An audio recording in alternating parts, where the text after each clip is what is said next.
We have a saying. We have a saying, we all know the saying. And the saying goes, actions speak louder than words. Actions speak louder than words. Talk, brothers and sisters, is cheap. Talk is cheap because anyone really can flap their mouth and waggle their tongue. Anyone can do that. It's cheap and it's easy to talk.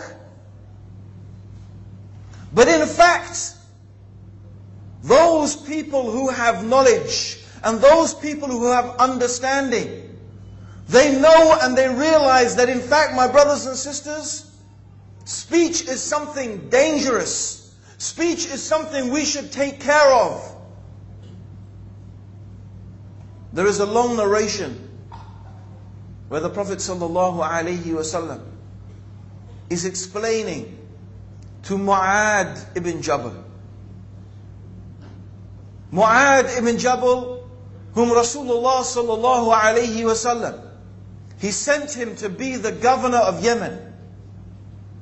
Mu'ad ibn Jabal, that great companion. And he was talking to Mu'ad. And the Prophet ﷺ loved Mu'ad. And he used to advise Mu'ad. And he was explaining to Mu'ad ibn Jabal about Islam. About the benefits of charity. About the benefits of fasting. About the benefits of praying late in the night.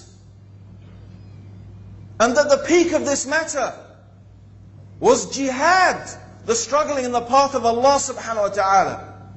And then he said to Mu'ad, "O Mu'ad, do you know what is the controlling of all of that? Do you know what will control all of that?" He said, "Allah and His Messenger know best." The Prophet ﷺ said, "Control this. Control this." And he held his tongue, ﷺ. And Mu'ad ibn Jabal said, "O Rasulullah, will we be held to account for what we say?" And the Prophet ﷺ said, "O Mu'ad, may your mother be bereaved of you. Is there anything that topples people on their faces into the hellfire except the harvest of their tongues?" The Prophet ﷺ said, "Speak good or keep silent." Speak good or keep silent. If, my brothers and sisters, you don't have something good to say, shut up. If you don't have something to do good to say, close your mouth. Don't speak. Speak good or keep silent. Because your tongue and what you say with your tongue, Allah will take you to account for it. We should be very, very careful about what we say. Very careful. Because words are dangerous. And brothers and sisters, Allah tests us with our words. Allah tests us with our words, and our words have consequences. And we find that many brothers and sisters, they talk a lot, and they criticize a lot, and they claim a lot. But they are not equal to their claims. And they often, while they criticize, have faults themselves that are more severe. And often you find that when Allah tests someone, and that is a fact, you make an accusation, a criticism, believe me, Allah will test you with your words. Allah will test you. The very same thing that you criticize them for, Allah will test you. Allah will test you to see if you are true to what you say. This is the harvest of the tongues. And if this is the harvest of the tongues in this life, how will it be on the day when we stand in front of Allah subhanahu wa ta'ala? How will it be on the day of accounting? How will it be on the day of reckoning? When we will have to pay for every single thing that we have done. Every abuse that we have suffered or caused to suffer our Muslim brothers and sisters. We will have to pay them. We will have to pay them.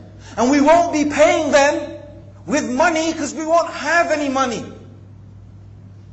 It'll be too late to apologize. It'll be too late to make amends. No. We will have to pay with our deeds. Our good deeds will be taken away and given to those people that we abused. Given to those people that we backbit.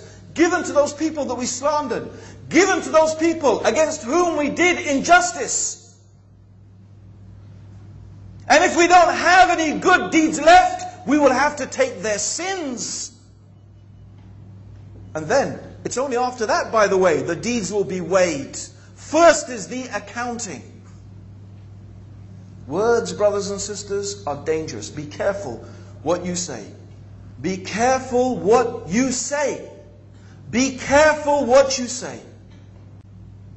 If you are going to speak, if you have to speak, let good come out of your mouth. Let good come out of your mouth. If you haven't got something good to say, be quiet. What Allah wants from us are actions. What Allah wants from us is action. And action here means actions of worship. Actions of worship. This is what Allah wants from us. Ibadah. Amal. And the amal here means worship. Actions of worship to Allah subhanahu wa ta'ala. This is what Allah wants from us. But these actions have some very, very important prerequisites. In order for our actions to be accepted to Allah subhanahu wa ta'ala, we need some very important conditions to precede it. Number one is true and complete iman. This is not an action that must be mixed with shirk. It is not an action that must be mixed with kufr. The second thing is we need sincerity. Sincerity, brothers and sisters. Who can achieve that first? That is our goal, to be sincere, to do it for Allah's pleasure. But that is not enough for our actions to be accepted. The third is that the action has to be correct. It's not enough that our actions are sincere, but our actions have to be correct. They have to be according to the Sharia. They have to be according to the Sunnah of the Messenger sallallahu alaihi wasallam.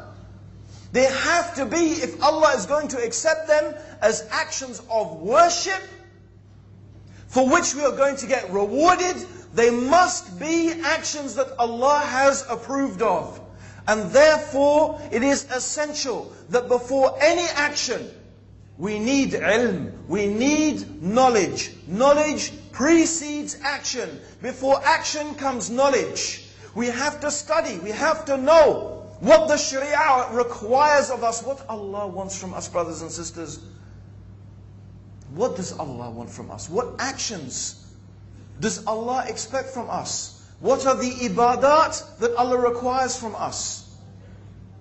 And that needs knowledge. That means we need to study the book of Allah. That means we need to study the guidance of the Messenger sallallahu alaihi wasallam. And we need to look into the example of the companions and the scholars who took from them and learned from them.